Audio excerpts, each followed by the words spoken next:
My name is Rick Callahan, and today I tell you my story. The house smelled wrong when I walked through the front door at 2:47 a.m. Not wrong like gas leak wrong or something burning wrong. Wrong like expensive cologne that wasn't mine, mixed with the kind of nervous sweat that comes from doing something you shouldn't be doing in someone else's bed. My name is Rick Callahan, and I'm an ER doctor at Portland General Hospital. After 16 years of marriage, I know every smell in my house. The lavender fabric softener Olivia uses on our sheets. The vanilla candles she lights when she's stressed. Even the faint antiseptic smell that clings to both of us after long shifts at the hospital. But this smell, this was new. I dropped my keys in the bowl by the door, the same ceramic bowl Olivia made in that pottery class she took 3 years ago. The house was dark, except for the blue glow of the cable box in the living room. Olivia's purse sat on the kitchen counter, her car keys beside it. She was home. "Liv," I called out, keeping my voice low. No answer. I climbed the stairs, each step creaking in the familiar pattern I'd memorized over the 8 years we'd lived here. The bedroom door was closed. Through the gap at the bottom, I could see the flicker of candlelight. That's when I heard it. A low murmur of voices. Olivia's laugh, breathy and different from the laugh I knew. And then a man's voice, deep and satisfied. "God, I've missed this," the voice said. My hand froze on the doorknob. 16 years of marriage, and I thought I knew every voice that might come from our bedroom. This wasn't mine. I stood there for what felt like an hour, but was probably 30 seconds, listening to my wife with another man in our bed. The bed where we'd made love on our wedding night. The bed where we'd held each other through her father's cancer diagnosis. The bed where we'd cried together when the fertility specialist told us we'd never have children. The smart thing would have been to walk away, call a lawyer in the morning, handle this like a civilized adult. But I've never been accused of being smart when I'm angry. I turned the doorknob slowly, pushed the door open just wide enough to see inside. Candles everywhere, casting dancing shadows on the walls. Olivia's nursing scrubs in a pile on the floor, mixed with a man's clothes I didn't recognize. Expensive clothes. The kind of Italian leather shoes that cost more than most people's rent. And there they were. My wife of 16 years and Dr. Grant Evers, the new trauma surgeon who'd started at the hospital 6 months ago. The same Grant Evers who'd made a point of introducing himself to me at the hospital Christmas party. Shaking my hand with a grip just a little too firm, a smile just a little too perfect. "Your wife speaks very highly of you," he'd said that night, his hand lingering on Olivia's lower back. "You're a lucky man." Yeah, lucky me. I pulled out my phone, switched it to video mode, and started recording. The image quality was perfect. High-definition betrayal, complete with sound. Olivia's phone, charging on her nightstand, buzzed with a text message. Then another. She reached for it without looking away from Grant. "Who's texting you this late?" Grant asked. Olivia glanced at the screen and went completely white. It's Rick." "What's he saying?" She showed him the phone. I'd sent 2 simple messages. "Smile, you're on camera, and hope you're having fun in our bed." Grant's head snapped toward the door. His eyes met mine through the gap, and for a moment, nobody moved. Then he scrambled off my wife, grabbing for his clothes. "Jesus Christ, Olivia, you said he was working a double." "He was supposed to be." Olivia pulled the sheet up to her chest, her face a mixture of panic and something else. Anger, maybe. Like I was the one who'd done something wrong. I stepped into the room, still recording. "Don't stop on my account. This is fascinating. Really. I had no idea my wife was so flexible." Grant was hopping on one foot, trying to get his pants on. Designer jeans that probably cost more than I made in a week. "Rick, listen, this isn't what it looks like." I laughed. Actually laughed. "Really? Because it looks like you're screwing my wife in my bed. But please, enlighten me. What is it exactly?" Olivia found her voice. "Rick, please, we need to talk." "Oh, now we need to talk? 16 years of marriage and now you want to talk?" I kept the phone steady, making sure I got both of their faces in the frame. "You know what? You're right. We do need to talk, but not just us." I opened Facebook Live on my phone, still recording. Within seconds, viewers started joining. Friends, family, co-workers. The viewer count climbed. 15, 30, 50 people. "Rick, what are you doing?"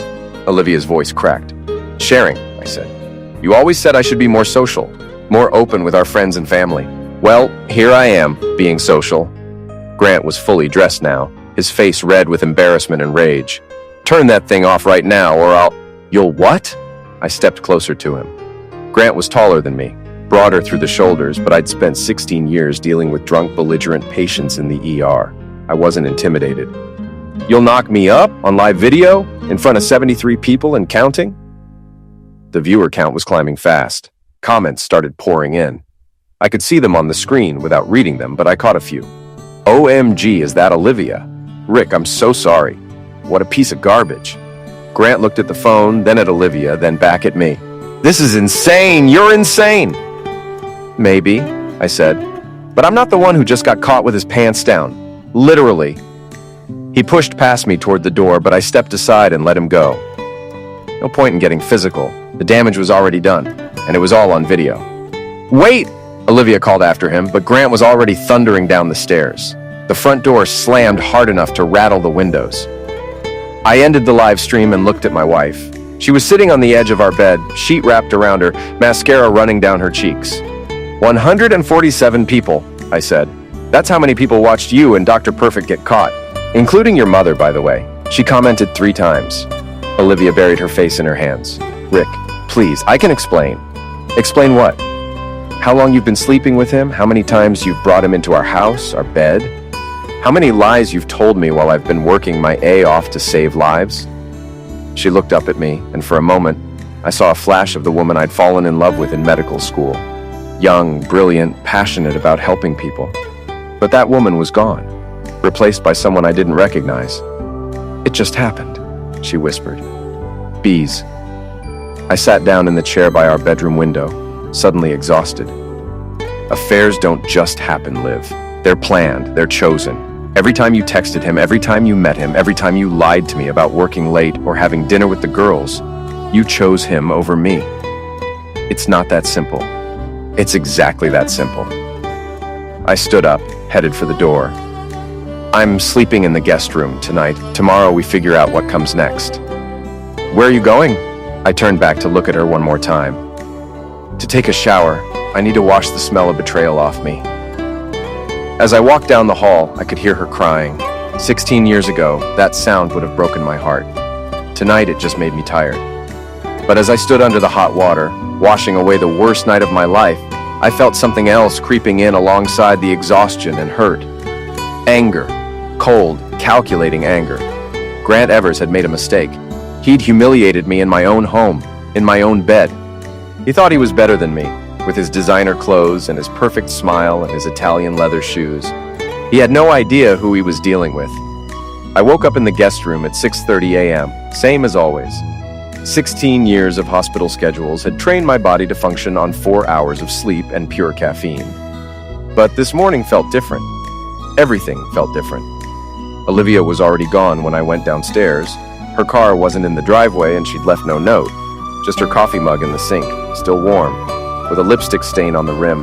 The same coral-colored lipstick she'd been wearing last night when I found her with Grant. My phone had been buzzing all night. Texts, missed calls, voicemails. I scrolled through them while I made coffee. Each message a reminder of how public my humiliation had become. From my sister Kate. "Rick, honey, call me. Are you okay?" From my buddy Mike at the hospital. "Dude, what the hell happened? Everyone's talking about it." From Olivia's best friend Jess.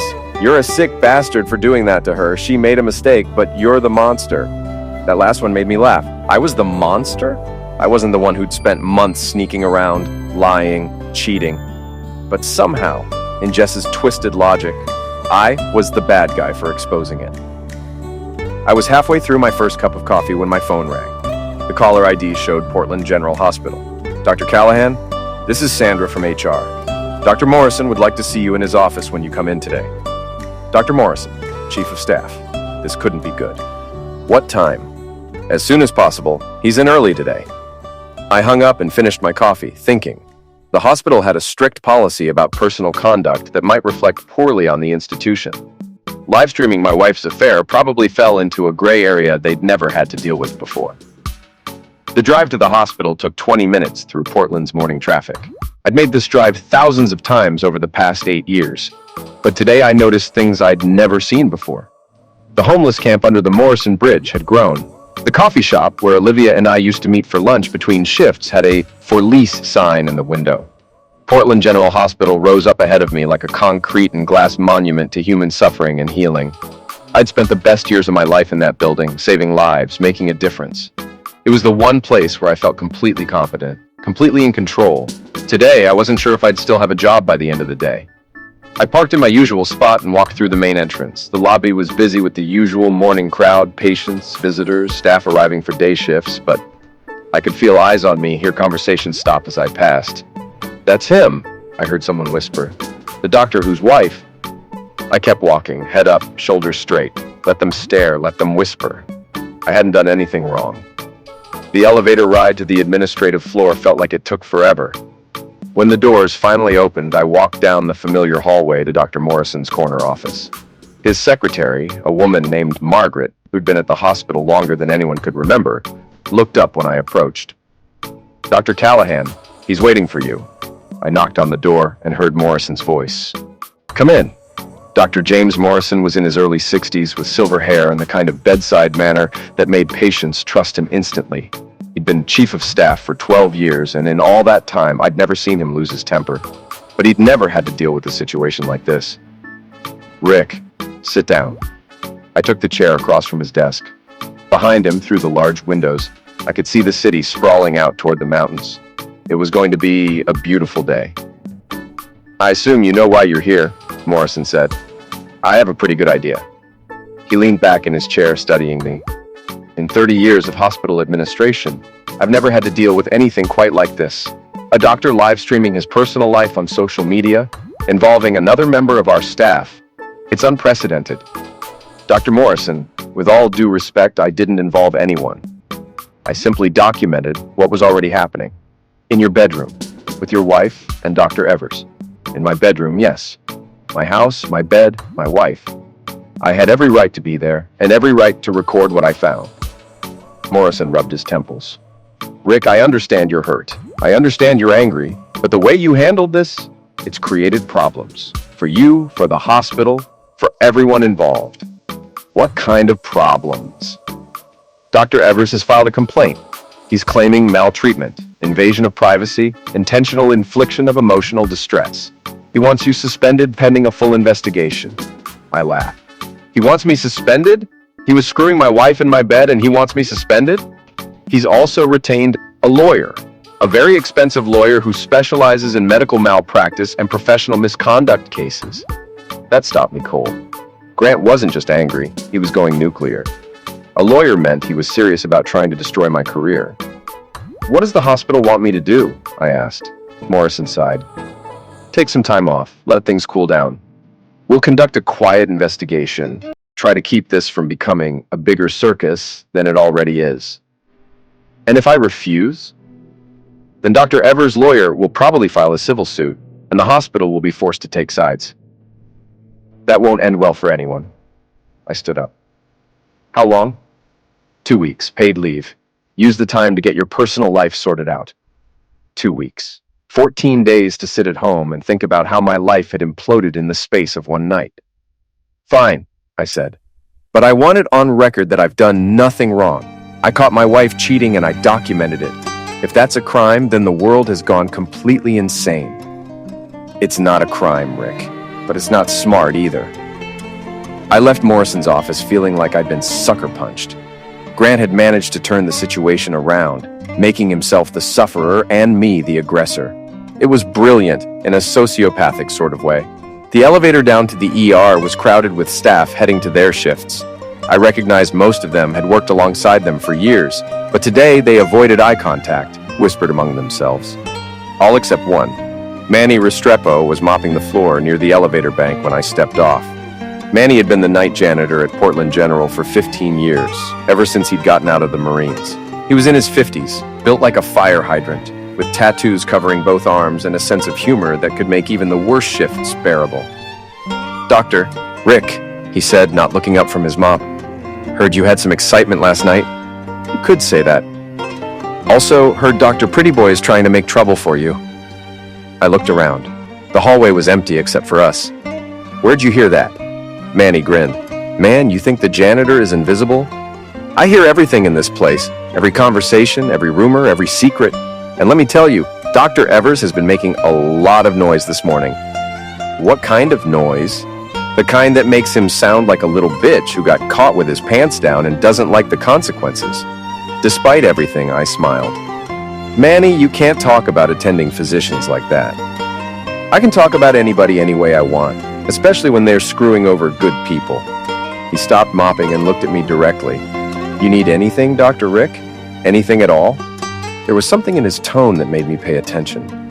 Manny had been a Marine for 8 years before coming to work at the hospital. He'd seen combat in Afghanistan, had stories he'd never tell, and skills he'd never advertise. I appreciate that, Manny, but I think I can handle Dr. Evers.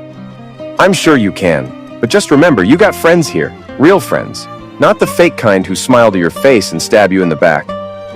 I nodded and headed for the parking garage. As I walked away, I heard Manny start humming an old Johnny Cash song, Folsom Prison Blues. The drive home gave me time to think. Grant had made his move, trying to destroy my career before I could retaliate. He probably thought he was being clever, getting ahead of the situation. What he didn't realize was that he'd just declared war on someone who had nothing left to lose, and I'd spent 16 years in emergency medicine. I knew how to handle emergencies. The Anchor Bar sat 3 blocks from Portland General Hospital, wedged between a pawn shop and a Chinese restaurant that had been closed for health violations twice in the past year. It wasn't the kind of place you'd take a date, but it was exactly the kind of place where hospital staff went to decompress after difficult shifts.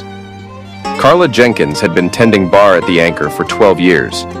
She was in her late 40s with bleached blonde hair, laugh lines around her eyes, and an encyclopedic knowledge of every piece of gossip that had ever circulated through the hospital. If you wanted to know who was sleeping with whom, who was stealing medications, or which doctor had a gambling problem, Carla was your source. I walked into the Anchor at 4:30 p.m., right when the day shift was getting off work. The place was already half full with nurses, orderlies, and a few residents who looked like they hadn't slept in days. Carla looked up when I walked in, her expression unreadable. Well, well, if it isn't Portland's newest internet celebrity. I took a seat at the far end of the bar, away from the crowd. Just a beer, Carla? Whatever you got on tap. She pulled a pint of something local and set it in front of me. You know, in all the years I've been working here, I've never seen anything quite like what you pulled last night. It wasn't planned. I figured. But damn, Rick, 147 people? That video's been shared more times than a cat meme. I took a long drink of beer. It was cold and bitter, exactly what I needed. Have you heard anything? About the hospital, I mean. About what they're planning to do? Carla leaned against the bar, lowering her voice. Morrison's got you on paid leave for 2 weeks. But that's not the interesting part. What's the interesting part? Dr. Perfect has been running his mouth all day, talking to anyone who'll listen about how you're unstable, how you violated his privacy, how he's going to sue you for everything you're worth. And what are people saying back? Carla smiled. That's where it gets good. See, most people around here think you got screwed. Literally and figuratively. Nobody likes a cheater, and nobody likes a guy who goes crying to lawyers when he gets caught. She moved closer, wiping down the bar with a rag. But there's something else, something you might find interesting. I'm listening. Your wife isn't Dr. Evers' first affair. Word is he's got a pattern. Married women, usually nurses or other hospital staff.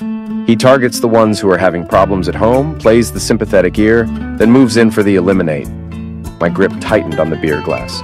How do you know this? Because I pay attention. And because 3 months ago, Simone Martinez from hospital administration was in here crying into her wine about some married doctor who'd promised to leave his wife for her, then dumped her when things got complicated. Simone Martinez. I knew her by sight. A sharp-dressed woman in her 30s who worked in the billing department. Married, if I remembered correctly. She never said it was Grant. She never said a name. But she described him perfectly. Tall, dark hair, drives a BMW, thinks he's God's gift to women. Sound familiar? It sounded very familiar. Is Simone working today? Should be. She usually stays late on Tuesdays, trying to catch up on the insurance paperwork. I finished my beer and left a 20 on the bar. Thanks, Carla. I owe you one. Honey, after the show you put on last night, you don't owe me anything. That was better than cable TV. I walked back to the hospital, my mind racing. If Grant had a pattern of seducing married women, then Olivia wasn't special. She was just his latest conquest. And if he'd dumped Simone Martinez the same way he'd probably dumped my wife, then I might have found an ally.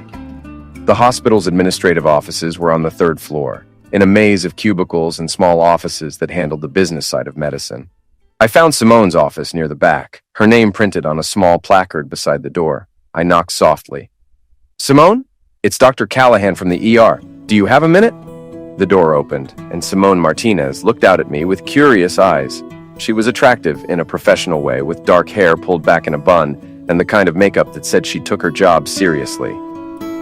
"Dr. Callahan, I heard about what happened. I'm sorry. Can I come in? I'd like to talk to you about something." She hesitated, then stepped aside to let me into her office. It was small but organized, with family photos on the desk and certificates on the walls. "What can I do for you?" she asked, closing the door behind me. I sat down in the chair across from her desk. "I think we might have something in common." Her expression didn't change, but I saw something flicker in her eyes. Recognition, maybe, or fear. "I'm not sure what you mean." "Dr. Grant Evers. I think you know him better than most people realize." Simone sat down heavily in her chair, her professional composure slipping. "I don't know what you're talking about. 3 months ago, you were at the Anchor Bar, talking to Carla about a married doctor who'd broken your heart. Tall, dark hair, drives a BMW. Ring any bells?" She stared at me for a long moment, then laughed bitterly. "Carla has a big mouth. Carla cares about people. She was worried about you." "Well, she doesn't need to worry anymore. I learned my lesson." I leaned forward. "What lesson was that?" Simone looked at the family photo on her desk. A husband, 2 young children, all smiling at the camera. That some men are hunters. They find women who are vulnerable, who are having problems at home, and they exploit that vulnerability. "Is that what Grant did to you?" She nodded slowly. "My husband and I were going through a rough patch. Money problems, stress, the usual stuff that happens when you're trying to raise kids and pay a mortgage. Grant was charming, attentive. He made me feel special, like I was the most important person in the world." "How long did it last?" 6 months. He kept saying he was going to leave his wife, that we were going to be together. I believed him." She laughed again, but there was no humor in it. "Then one day, he just stopped calling, stopped texting, started avoiding me at work. When I finally confronted him, he acted like I was crazy, like I'd imagined the whole thing." "Did he ever mention other women?" "Not directly, but there were signs. Phone calls he wouldn't take in front of me. Text messages he'd delete. I think your wife was probably already in the picture while he was still with me." The pieces were falling into place. Grant wasn't just a cheater. He was a serial hunter who used his position and charm to manipulate vulnerable women. Olivia had just been his latest sufferer.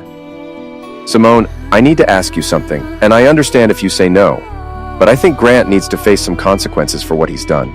To you, to my wife, to who knows how many other women." She looked at me carefully. "What kind of consequences?" "The kind that make it impossible for him to hurt anyone else."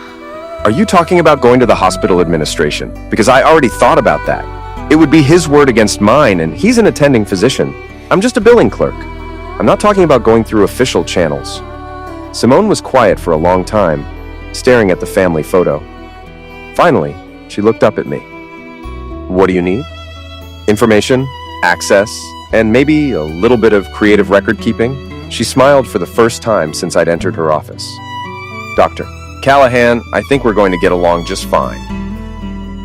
Grant Evers drove a BMW 7 Series in midnight blue, the kind of car that screamed, "I make more money than you and I want everyone to know it."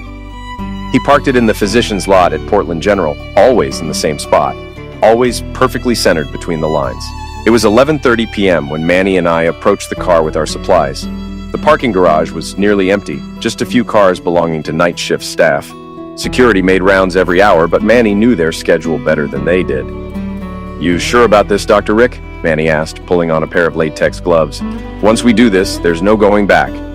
I looked at Grant's pristine BMW, thinking about him in my bed with my wife, thinking about Simone Martinez crying into her wine at the Anchor Bar, thinking about how many other women he'd probably manipulated and discarded. "I'm sure." Manny grinned and pulled out a small toolkit. "Good, because I've been wanting to mess with this pretentious bastard for months." The first part was easy. Manny had learned a few things about locks during his time in the Marines, and the BMW's security system was more show than substance. Within 2 minutes, he had the hood open. "Fish sauce," I said, handing him the bottle. "Pour it into the air intake system right there by the filter." Jesus, that stuff stinks. That's the point. Every time he turns on the air conditioning or heat, his car is going to smell like a fish market in August. Manny poured the entire bottle into the intake system, then moved to the cabin air filter. This is going to be nasty. He's going to think something died in his engine. Something did die, his reputation. While Manny worked on the air system, I focused on the interior. The doors were unlocked now, and I slipped into the driver's seat. Everything was leather and chrome, probably worth more than most people's annual salary. I opened the glove compartment and found exactly what I expected: registration, insurance papers, and a small bottle of expensive cologne. I unscrewed the cap and poured the cologne out, then refilled the bottle with more fish sauce. "You're evil," Manny said, watching me work. I like that in a doctor. The final touch was the trunk. I popped it open and found Grant's gym bag, along with a spare tire and emergency kit. Inside the gym bag were workout clothes, protein powder, and another bottle of cologne. I replaced the cologne with fish sauce, then moved to the protein powder. A few drops of liquid smoke mixed into the powder would give his post-workout shakes an interesting flavor. "How long before he notices?" Manny asked as we closed everything up. "Probably tomorrow morning when he starts the car. The smell will be subtle at first, but it'll get worse as the day goes on. By afternoon, his car will be uninhabitable." We walked back toward the hospital entrance, disposing of our gloves in a medical waste container. The whole operation had taken less than 15 minutes. "What's next?" Manny asked. "Now we wait, and we watch." I didn't have to wait long. The next morning, I was having coffee at a diner across the street from the hospital when I saw Grant walking toward his car. Even from a distance, I could see his confident stride, the way he carried himself like he owned the world. He got into the BMW and started the engine. For a moment, nothing happened. Then I saw him lean forward, his nose wrinkling. He turned off the car, got out, and looked around like he was trying to figure out where the smell was coming from. He got back in and started the car again. This time, he immediately rolled down all the windows. Even across the street, I could see the look of disgust on his face. My phone buzzed with a text message. It was from Simone. "Dr. Evers just called maintenance. Says there's a dead animal in the parking garage. They're sending someone to investigate." I smiled and typed back, "Poor guy. Hope his day gets better." It didn't get better. Around noon, I drove past the hospital and saw Grant's BMW in the visitor parking lot with all 4 doors open, a maintenance crew standing around it scratching their heads. By 3 p.m., according to Simone, Grant had called a tow truck. The BMW was taken to the dealership, where mechanics would spend hours trying to find a dead animal that didn't exist. But the real beauty of the fish sauce trick wasn't just the immediate inconvenience. It was the lingering effect. Even after the car was cleaned, detailed, and fumigated, there would always be a faint smell. Something not quite right. Something that would make passengers wrinkle their noses and ask uncomfortable questions. Grant would probably end up trading the car in, taking a huge financial loss because he couldn't explain why his BMW smelled like rotting fish. That evening, I was back at the Anchor Bar when Carla filled me in on the rest of the day's events. "Your boy Grant was not having a good day," she said, pulling me a beer. "Came in here around 4 p.m. looking like someone had pissed in his cornflakes." "Did he say anything?" "Oh, he said plenty. Mostly about how someone had vandalized his car, how he was going to find out who did it and make them pay. Real tough guy talk." "Anyone believe him?" Carla laughed. "Honey, half the people in here were trying not to laugh. The other half were openly enjoying the show. Turns out Dr. Perfect isn't as popular as he thinks he is." "What about Olivia? Has she been in?" Carla's expression grew more serious. "Yeah, she was here earlier, with that friend of hers, Jess. They were huddled in the corner booth, whispering and crying. Jess kept shooting dirty looks at anyone who stared too long." "What were they talking about?" "Couldn't hear much, but I caught a few words. Something about lawyers and divorce, and how you'd lost your mind." Carla leaned across the bar. "Rick, honey, I need to ask you something, and I want you to be straight with me." "Shoot. Are you planning to hurt anyone? Physically, I mean? Because if you are, I need to know. I care about you, but I won't be part of something that crosses that line." I looked at her directly. "Carla, I swear to you, I have no intention of physically harming anyone. What I'm doing is psychological warfare, not violence." She studied my face for a long moment, then nodded. "Good. because Grant Evers deserves whatever he gets, but I don't want to see you throw your life away over him. I won't. This is about justice, not revenge. Honey, sometimes those are the same thing. I finished my beer and headed home, thinking about what Carla had said. Maybe she was right. Maybe justice and revenge were the same thing, at least in this case. Grant had humiliated me, destroyed my marriage, and tried to ruin my career. He'd done the same thing to Simone, and probably to other women whose names I didn't even know. The fish sauce was just the beginning, a warning shot across the bow. The real war was just getting started. The video appeared on the hospital's internal message board at 8:47 a.m. on Thursday morning. It was security camera footage from the physician's parking lot, showing two figures approaching Grant's BMW in the middle of the night. The image quality was poor, and the figures were wearing scrubs and baseball caps that obscured their faces. But it was clear what they were doing, tampering with the car. I was in the hospital cafeteria when I heard about it, officially visiting to pick up some paperwork from HR. The buzz of conversation stopped when I walked in, then resumed at a lower volume. Everyone was talking about the video. Whoever did it knew exactly what they were doing, I heard one of the residents say. They avoided the main security cameras, knew the blind spots, had the right tools. Has to be someone who works here, another voice replied. Someone with access, someone who knows the building. I got a cup of coffee and found a table in the corner, listening to the speculation. Grant's name came up frequently, along with theories about who might have targeted him and why. My phone buzzed with a text from Simone. Conference room 3B in 10 minutes. We need to talk. I finished my coffee and made my way to the administrative wing. Conference room 3B was small and rarely used, tucked away at the end of a hallway lined with storage closets. Simone was already there when I arrived, looking nervous but determined. She'd printed out several pages of documents and spread them across the conference table. "We have a problem," she said without preamble. "Security is taking the car thing seriously. They're reviewing all the camera footage from the past week, looking for patterns." Will they find anything? Not from the cameras, but they might start interviewing people, asking questions. And Manny isn't exactly subtle. If they talk to him, he might give something away. I sat down across from her. "What do you suggest?" "We need to be smarter, more careful." She pushed one of the documents toward me. "But we also need to move faster. I found something you should see." The document was a personnel file, Grant's employment record at Portland General. I scanned through it quickly. Medical school, residency, previous positions at hospitals in Seattle and San Francisco. "Look at the dates," Simone said. "He's never stayed anywhere longer than 2 years. Always moves on right when his contract is up for renewal. That's not unusual for doctors. People relocate for better opportunities. Look at this." She handed me another document, a printout from a medical gossip website. I did some digging into his previous jobs. Seattle General, 2019 to 2021. San Francisco Memorial, 2017 to 2019. Want to guess why he left? I read through the website posts.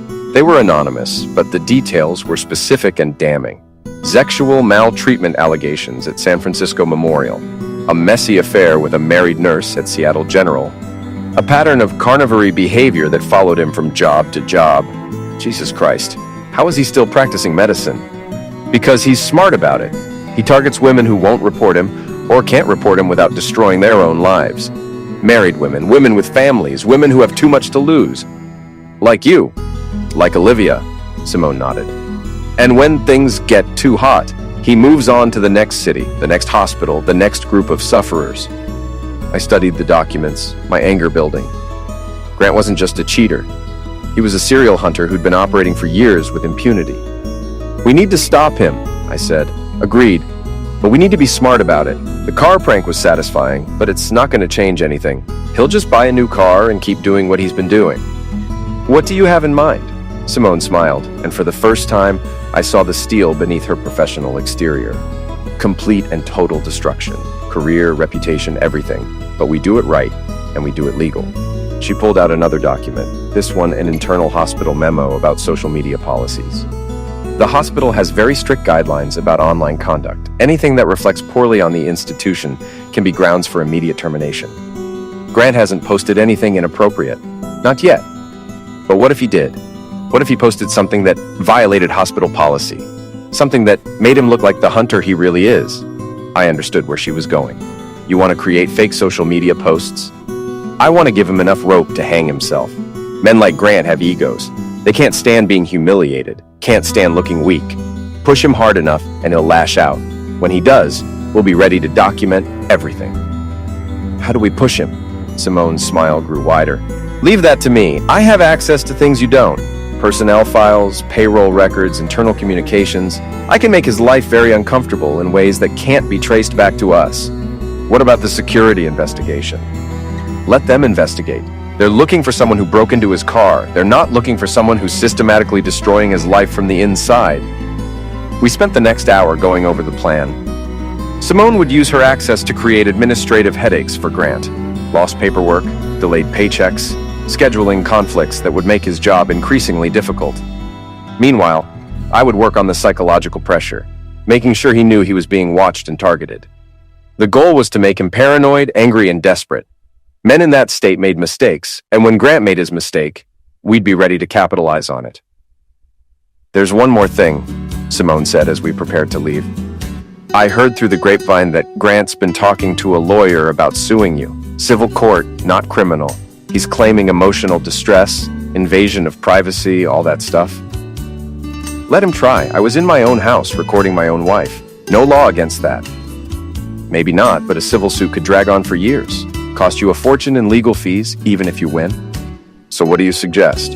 We make sure he's too busy dealing with his own problems to worry about suing you. That afternoon, I put the first phase of our plan into motion. I created a fake email account and sent Grant a simple message.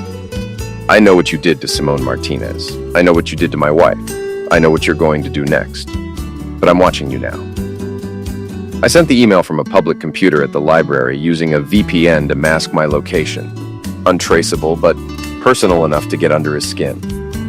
Then, I waited. The response came 6 hours later, forwarded to me by Simone from Grant's hospital email account. He'd sent a message to hospital security claiming he was being stalked and maltreated by an unknown individual. The maltreatment began after an incident involving my personal life, Grant had written. I believe it may be connected to Dr. Rick Callahan, who was recently placed on administrative leave. I request immediate action to ensure my safety and privacy. Perfect. Grant was rattled, paranoid, and making exactly the kind of mistakes we'd hoped for. By involving hospital security and mentioning my name, he'd created a paper trail that would work in our favor. Phase 1 was complete. Grant was scared. Now it was time to make him desperate. Grant's desperation became apparent on Friday morning when he cornered me in the hospital parking garage. I'd come in early to clean out my locker, taking advantage of the fact that most of the day shift hadn't arrived yet. I was loading boxes into my car when I heard footsteps echoing off the concrete walls. Grant emerged from behind a pillar, his usually perfect appearance disheveled. His hair was uncombed, his shirt wrinkled, and there were dark circles under his eyes. "We need to talk," he said, his voice tight with barely controlled anger. I straightened up, keeping my hands visible and my body language non-threatening. The parking garage had security cameras, and I wanted everything on record. "Dr. Evers, you look terrible. Rough night?" "Cut the crap, Callahan. I know it was you." "I don't know what you're talking about." He stepped closer, close enough that I could smell the coffee on his breath, see the red veins in his eyes. "My car, the emails, the freaking games you're playing. Grant, I think you're having some kind of breakdown. Maybe you should talk to someone, a professional. You think you're clever, don't you? You think you can destroy my life and get away with it?" I pulled out my phone and started recording. "Dr. Evers, you're making me uncomfortable. I think you should step back. Turn that thing off. No. You approached me, you're acting aggressively, and I want everything documented. For my own protection." Grant looked around the parking garage, suddenly aware of where we were and what he was doing. The security cameras were recording everything, and my phone was capturing audio.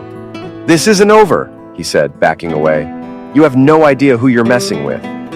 "Are you threatening me, Dr. Evers?" Because that sounded like a threat. He turned and walked away without answering, but I could see the tension in his shoulders, the way his hands were clenched into fists. I finished loading my car and drove straight to the police station.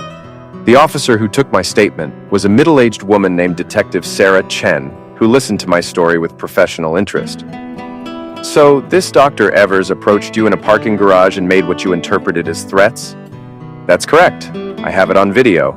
She watched the recording on my phone, taking notes.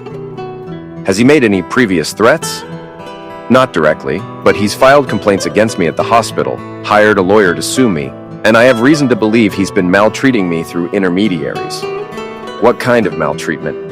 I showed her printouts of the emails Grant had sent to hospital security, along with copies of the legal documents his lawyer had filed. Detective Chen reviewed everything carefully. Mr. Callahan, I have to ask, is there any truth to Dr. Evers' claims that you've been maltreating him? Detective, 3 days ago I caught him in bed with my wife. Since then, he's tried to get me fired, threatened to sue me, and now he's confronting me in parking garages. If anyone's being maltreated here, it's me. She nodded and handed me a case number. We'll file a report. If he approaches you again, call us immediately. In the meantime, I'd suggest avoiding places where you might encounter him. That's going to be difficult. We work at the same hospital. Then, maybe it's time to consider a restraining order. I left the police station with a copy of the report and a sense of satisfaction. Grant's confrontation in the parking garage had been a gift.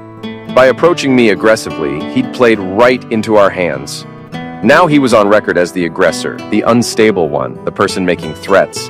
When his life continued to fall apart, he'd look increasingly paranoid and unhinged. My phone rang as I was driving home. It was Simone. How did it go with the police? Perfect. Grant's officially the bad guy now. What's the situation at the hospital? Even better. His paycheck was mysteriously delayed this week due to a computer error.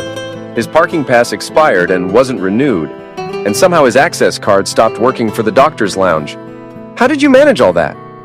I have friends in different departments, people who don't like hunters any more than we do. She paused. But there's something else. Something big. I'm listening. I found another woman, someone else Grant was involved with, and she's willing to talk. That afternoon, I met Simone and the other woman at a coffee shop downtown, far from the hospital and prying eyes. Her name was Rebecca Walsh, and she was a respiratory therapist who'd worked at Seattle General during Grant's time there. Rebecca was in her early 30s, with short red hair and the kind of direct gaze that comes from dealing with life and death situations. She'd driven down from Seattle specifically to meet with us. I heard about what happened, she said without preamble. Saw the video online.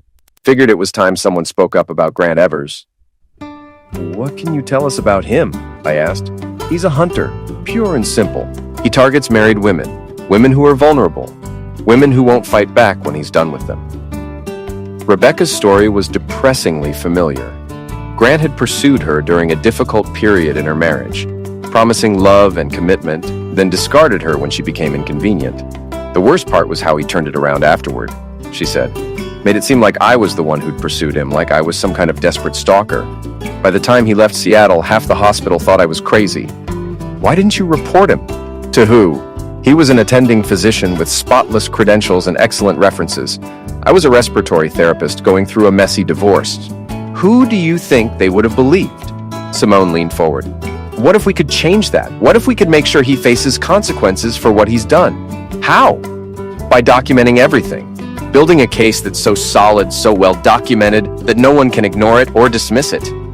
Rebecca was quiet for a long moment, considering. What would you need from me? Your story, on record, along with any evidence you still have. Emails, text messages, anything that proves he was involved with you. I kept everything, every message, every photo, every promise he made and broke. She looked at me directly. But I want to know something first. Are you doing this for justice or are you doing this for revenge? It was a fair question, and one I'd been asking myself. Maybe both, but does it matter? Either way, Grant Evers gets stopped before he hurts anyone else. Rebecca nodded slowly. Then I'm in. What do you need me to do? We spent the next 2 hours going over Rebecca's evidence. She had screenshots of text messages, copies of emails, even photos Grant had sent her during their affair. It was a comprehensive record of his manipulation and lies. More importantly, it established a pattern. Grant's behavior with Rebecca was identical to his behavior with Simone and Olivia. The same promises, the same tactics, the same callous abandonment. This is enough to destroy him, Simone said as we reviewed the materials. Professional misconduct, sexual maltreatment, violation of hospital policies. He'll never work in medicine again. When do we move? I asked. Soon. But first, we need to make sure he can't wiggle out of it. Men like Grant are good at talking their way out of trouble, at making themselves look like sufferers. So what do you suggest? Simone smiled. We let him destroy himself, publicly, dramatically, and permanently. The plan was elegant in its simplicity. We would continue applying pressure, making Grant increasingly desperate and paranoid. When he finally snapped, and men like Grant always snapped, we would be ready to document everything. His career, his reputation, his future, all of it would be destroyed by his own actions, his own words, his own inability to control his temper when cornered. All we had to do was give him enough rope, and Grant Evers was about to hang himself with it. The final phase of Grant's destruction began on Monday morning with a simple email to the hospital's chief of staff. It was sent from an anonymous account, but the contents were devastating. A detailed summary of Grant's pattern of sexual maltreatment, complete with names, dates, and supporting documentation. Copies went to the hospital's board of directors, the state medical board, and 3 local news outlets that specialized in healthcare investigations. By noon, Grant had been called into an emergency meeting with hospital administration. By 2 p.m., he was suspended pending a full investigation. By 5 p.m., the story was breaking on local news. I watched the coverage from the anchor bar, surrounded by hospital staff who were buzzing with excitement and disbelief. The reporter was standing outside Portland General, describing allegations of sexual misconduct against a prominent surgeon. Dr. Grant Evers, a trauma surgeon at Portland General Hospital, has been suspended following allegations of sexual maltreatment and professional misconduct, the reporter said. Sources tell us that multiple women have come forward with complaints spanning several years and multiple hospitals. Carla turned up the volume as the story continued. The allegations include inappropriate relationships with married colleagues, misuse of power, and a pattern of carnivory behavior that hospital administrators say they are taking very seriously. Holy crap, someone said from across the bar. They're actually doing it. They're taking him down. I felt a hand on my shoulder and turned to see Manny sliding onto the bar stool beside me. Heard you've been busy, he said quietly. Just watching the news like everyone else. Uh-huh. And I suppose you don't know anything about those anonymous tips that started this whole thing? I took a sip of my beer. Manny, I have no idea what you're talking about. He grinned. Of course you don't. Just like you don't know anything about fish sauce and BMW air filters. The news story continued with an interview with Rebecca Walsh, who'd agreed to go on record with her allegations. She was articulate, credible, and devastating in her description of Grant's behavior. He targets women who are vulnerable, Rebecca said. Women going through difficult times, women who are isolated, women who won't fight back when he's done with them. It's a pattern, and it needs to stop. My phone buzzed with a text from Simone. Phase 1 complete. Time for Phase 2. I finished my beer and headed home, where I found Olivia's car in the driveway. She was waiting for me in the living room, her face red from crying. You did this, she said as soon as I walked through the door. You destroyed him. I didn't destroy anyone, Liv. Grant destroyed himself. Don't give me that BS. You orchestrated this whole thing. The car, the emails, the investigation. It was all you. I sat down across from her, studying the woman I'd been married to for 16 years. She looked older somehow, worn down by stress and guilt, and the realization that her affair had consequences. Let me ask you something, I said. Did you know about the other women? What other women? Simone Martinez, Rebecca Walsh, the nurse in San Francisco whose husband almost divorced her because of Grant. Did you know you weren't special? That you were just the latest in a long line of married women he's seduced and discarded? Olivia's face crumpled. That's not true. Grant loves me. He was going to leave his wife. Grant doesn't have a wife, Liv. He's never been married. That was just another lie he told you to keep you on the hook. The silence stretched between us, filled with the weight of 16 years of marriage and all the ways it had gone wrong. I loved him, she whispered. No, you didn't. You loved the idea of him. The excitement, the danger, the feeling of being desired by someone new. But you didn't love him because the man you thought you loved doesn't exist. And what about us? What about our marriage?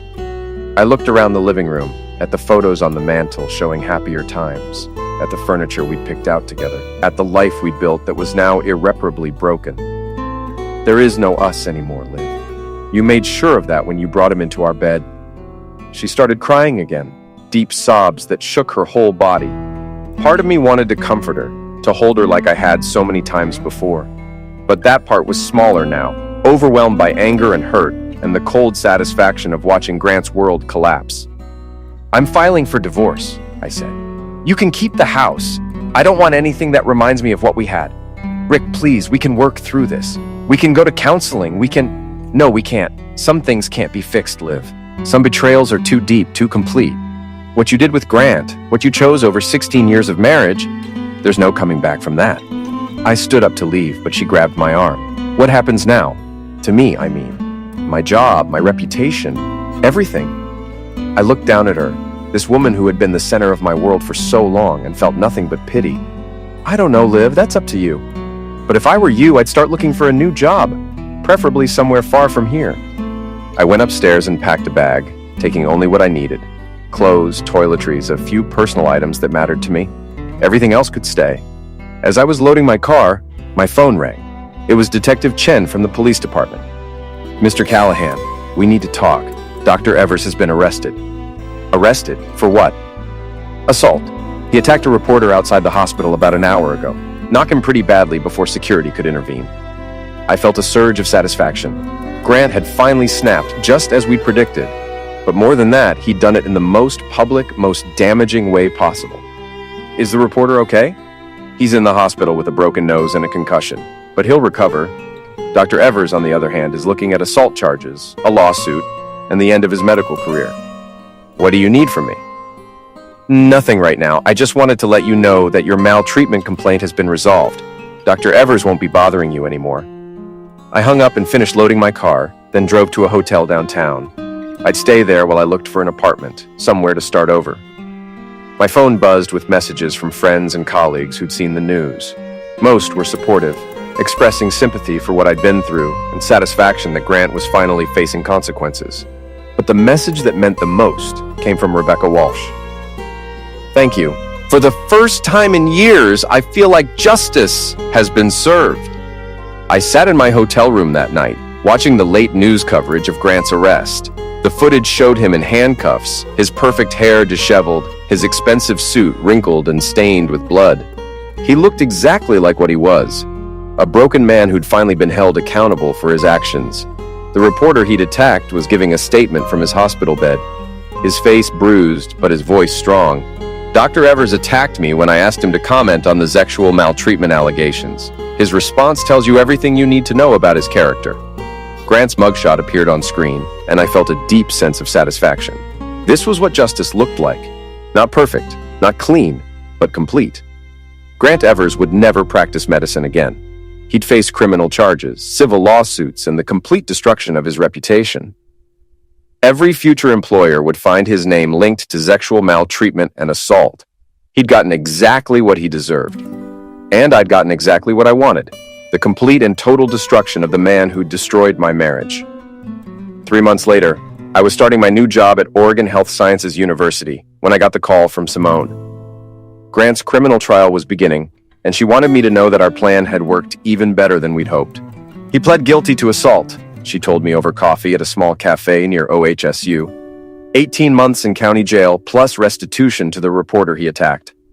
What about the sexual maltreatment allegations? The state medical board revoked his license permanently. He'll never practice medicine again anywhere.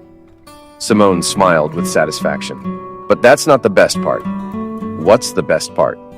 His lawyer tried to argue that he'd been driven to violence by a campaign of maltreatment and psychological warfare. Guess whose name came up? I felt a chill. Mine, yours, and mine, and Manny's. Grant's been telling anyone who'll listen that we conspired to destroy him through illegal surveillance, vandalism, and systematic maltreatment. Can he prove any of that? That's what makes it beautiful. He can't prove anything because we were too smart. The fish sauce in his car? No evidence. The administrative mix-ups, computer glitches, the anonymous tips that started the investigation? Untraceable? So what happens now? Nothing. Grant looks like a paranoid conspiracy theorist trying to blame everyone else for his own bad behavior. The prosecutor actually used his accusations against us as evidence of his unstable mental state. I sat back in my chair, marveling at how perfectly everything had worked out. Grant had been destroyed not just by our actions, but by his own inability to accept responsibility for what he'd done. "There's something else," Simone said. "About your wife. Ex-wife. The divorce was finalized last month." "Right. Well, Olivia's been having a rough time. She lost her job at Portland General, not officially because of the scandal, but everyone knows why. She's been applying for nursing positions all over the state, but word travels fast in medical circles." I felt a twinge of something. Not quite sympathy, but not satisfaction either. Olivia had made her choices, and now she was living with the consequences. "What about you?" I asked. "Any fallout from all this?" Simone shook her head. "I'm clean. My involvement in exposing Grant is seen as heroic, not vindictive. The hospital actually gave me a commendation for helping to protect other potential sufferers. And Manny's Manny. Nobody suspects the janitor of masterminding anything. He's been telling everyone who'll listen that Grant got what he deserved, but that's just Manny being Manny." We finished our coffee and prepared to leave. As we stood up, Simone put her hand on my arm. "Rick, I need to ask you something. Do you ever regret what we did?" I thought about it for a moment. Grant Evers was in jail, his career destroyed, his reputation in ruins. Olivia was struggling to rebuild her life, probably regretting every choice that had led her to that hotel room with a married doctor. My own life had been turned upside down, but I was starting fresh with a new job, a new apartment, and a clear conscience. "No," I said finally. "I don't regret it. Grant was a hunter who hurt people and got away with it for years. We stopped him. Maybe we saved some other woman from going through what you and Rebecca and Olivia went through. Even if it meant destroying your marriage?" My marriage was already destroyed the moment Olivia chose Grant over 16 years of commitment and trust. We just made sure there were consequences for that choice. I drove back to my apartment thinking about consequences and justice and the difference between revenge and accountability. Grant had spent years manipulating and discarding women, confident that his position and charm would protect him from any real repercussions. He'd been wrong. That evening, I was unpacking boxes in my new apartment when I found a photo I'd forgotten I'd kept. It was from our 10th wedding anniversary, Olivia and me at a restaurant in downtown Portland, both of us smiling at the camera. We looked happy, genuinely happy, like people who were building something together. For a moment, I felt a stab of loss for what we'd had, or what I'd thought we'd had. Then I remembered the smell of expensive cologne in my bedroom, the sound of Olivia's breathless laughter, the sight of her wedding ring glinting in the candlelight as she touched another man. I tore the photo in half and threw it in the trash. My phone rang. It was Kate, my sister, calling from Boston. "Hey, big brother, how are you settling in?" "Good. The new job is challenging, the apartment's nice, and I'm sleeping better than I have in months." "And how are you doing? Really? I mean, not the polite answer you give everyone else." I walked to the window and looked out at the city lights, thinking about how to answer that question honestly. "I'm angry," I said finally. Not the hot, destructive kind of angry I was 3 months ago. More like a cold, satisfied anger, like when you've been working on a difficult case and finally figure out the diagnosis. That doesn't sound healthy. Maybe not, but it's honest. Grant Evers destroyed my marriage and tried to destroy my career. Now he's in jail and I'm starting over. That feels like justice to me. What about forgiveness? What about moving on? I have moved on. I have a new job, a new apartment, a new life. As for forgiveness, maybe someday. But not today, and probably not tomorrow. Kate was quiet for a moment. "Rick, promise me something. Promise me you won't let this make you bitter. Don't let Grant Evers take away your ability to trust people, to love people." "I promise," I said, and meant it. What happened with Olivia and Grant was about them, not about me. I'm not going to let their choices define the rest of my life. After I hung up, I finished unpacking and made myself dinner. It was quiet in the apartment, but it was a good quiet. Peaceful, clean. I thought about Grant, probably lying on a narrow jail bunk, staring at the ceiling, and wondering how his perfect life had collapsed so completely. I thought about Olivia, alone in our old house, surrounded by memories of what we'd built together and what she'd thrown away.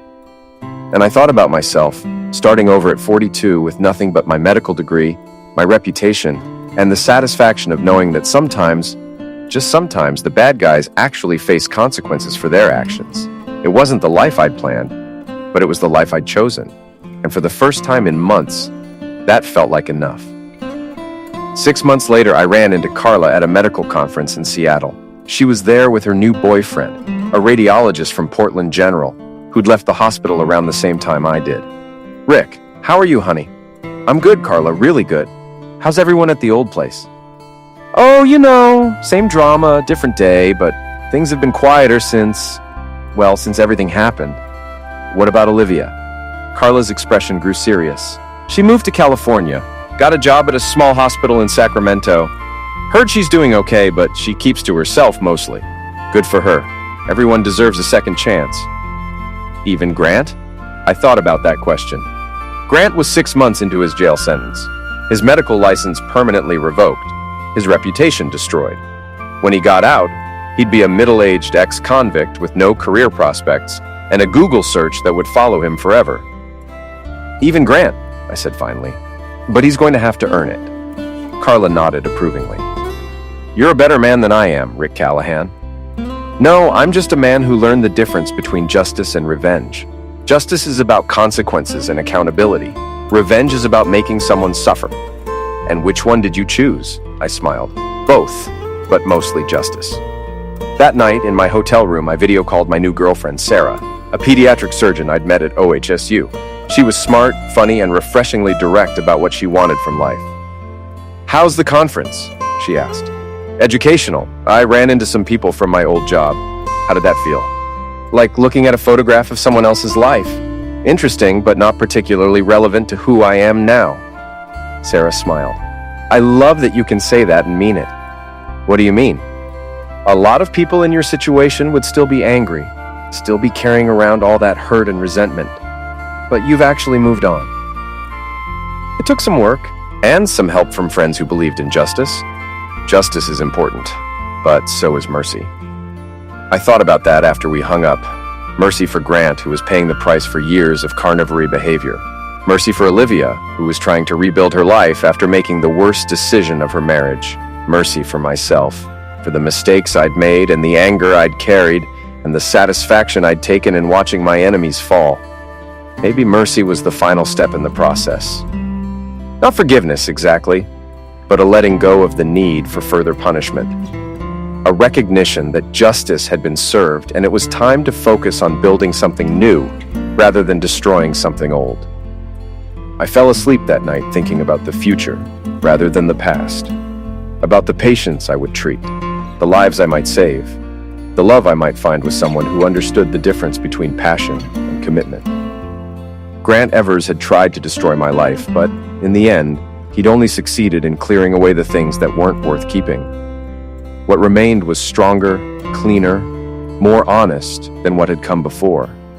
And that, I realized, was the best revenge of all. The end final character count, 64,247 characters.